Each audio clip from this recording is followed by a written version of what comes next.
Are you good at imagination? Can you imagine? Well, if your answer is yes, congratulations.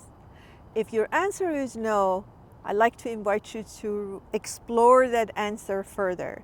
Because if you know how to get anxious, if you know how to worry, if you know how to dream, if you know how to answer the question, what if, then that means you're pretty good at imagination.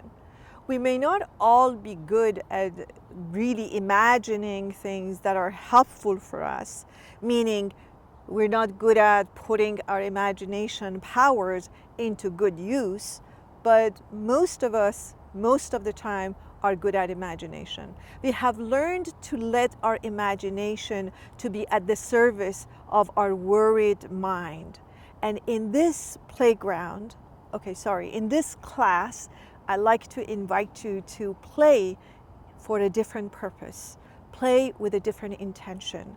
Let's see how we can, first of all, connect more consciously to our imagination, and secondly, to use our power of imagination for a better, more mindful, more peaceful, and more joyful life. Why don't you join me in that playground and allow us to play together? And this one is a real play in the fields of imagination. Looking forward to meeting you there.